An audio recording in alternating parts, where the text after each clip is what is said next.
चलो बच्चों, let's read this question. The question says compounds having the same constitution and sequence of covalent bonds but different relative position of their atoms or groups in space are called. Option A, position isomerism. Option B, chain isomerism. Option C, stereoisomerism.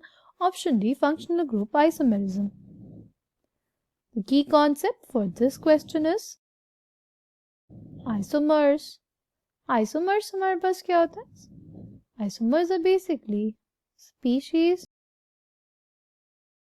which have same molecular formula but different properties. ठीक है? अच्छा, mainly isomers को हम लोग दो categories में करके classify करते हैं. पहली होती है हमारे स्ट्रक्चरल आइसोमर्स. पहले होते हैं स्ट्रक्चरल आइसोमर्स और दूसरे होते हैं हमारे पास stereoisomers. Species which have same molecular formula but different arrangement of atoms. कैसे? देखो, सपोज हमारे पास ये हो जाएगा N प्रोपिल क्लोराइड. अगर इसके फॉर्मूले की बात करें तो हमारे पास इसका फॉर्मूला क्या है? इसका फॉर्मूला है C3H7Cl. अच्छा, सिर्फ C3H7Cl दिया हो तो हम ये भी तो सोच सकते हैं ना, हमारे पास फर्स्ट कार्बन पे नहीं सेकंड कार्बन पे क्लोरीन ग्रुप लगाओ, राइट? ऐसा भी तो हो सकता है क्योंकि इस कंपाउंड का भी जो मॉलिक्यूलर फॉर्मूला हमारे पास है वो क्या है? C3H7Cl. ठीक, और इसका नाम क्या हो जाएगा? पर इसका नाम हो जाएगा 2-क्लोरोप्रोपेन.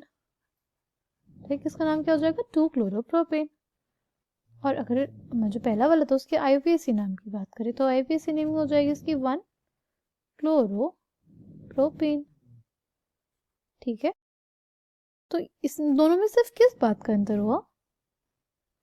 सिर्फ इस बात का कि हमारे पास जो क्लोरीन ग्रुप है वो कहाँ पे लगा हुआ. ऐसा आइसोमर्स जिसमें सिर्फ और सिर्फ इस बात का अंतर हो कि हमारे पास जो अरेंजमेंट है एटम्स का वो कैसे है, राइट? कहाँ पे कोई स्पीशीज जुड़ा है. नाउ अगर हम लोग बात करते हैं नेक्स्ट जो है स्टीरियोआइसोमर्स. स्टीरियोआइसोमर्स में बेसिकली होता है species which have same molecular formula, same connectivity of atoms,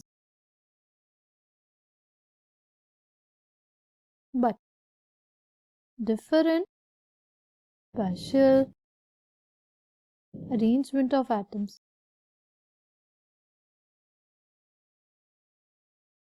ठीक, अगर बात करें इस एग्जाम्पल की, देखो हमारे पास सपोज ये कार्बन एटम है, इससे जुड़े हुए कोई 4 ग्रुप्स है A, B, C और D.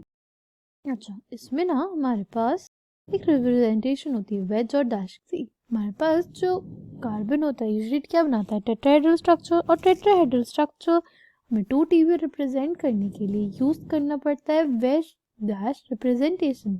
इसमें वेज डिपिक्ट करता है कि हमारे पास जो attach species is towards the observer और डैश रिप्रेजेंट करता है जो attach species is away from the observer. ठीक, अब अगर बात करते हैं इसमें हमारे पास एक दूसरा अरेंजमेंट भी हो सकता है जिसमें वेज पे हमारा कोई और ग्रुप हो और डैश पे कोई और. तो इसमें क्या अंतर हुआ? सिर्फ इस बात का अंतर ना कि हमारे पास जो स्पीशीज वेज पे थी पहले वो डैश पे हो गई, जो डैश पे थी वो वेज पे हो गई.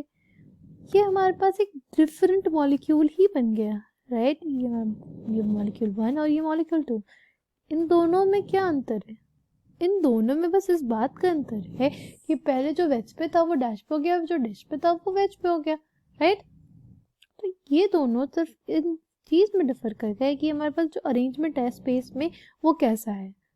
अगर ऐसा हो, हमारे पास ऐसे आइसोमर्स हों जिनका जो सिर्फ इस बात पे डिपेंड करते हो कि हमारे पास स्पीशीज़ जो है वो स्पेस में जो बॉन्ड्स हैं वो स्पेस में कैसे अरेंज्ड हैं, तो उन्हीं को हम लोग कहते हैं stereoisomers. Coming back to the question, correct answer for this question will be option C, stereoisomerism. जो उनसे क्वेश्चन में बोला था compounds having the same constitution and sequence of covalent bonds but differ in relative position of their atoms or groups in space are called, option C will be the correct answer for this question. I hope you understood it well. Thank you and all the best.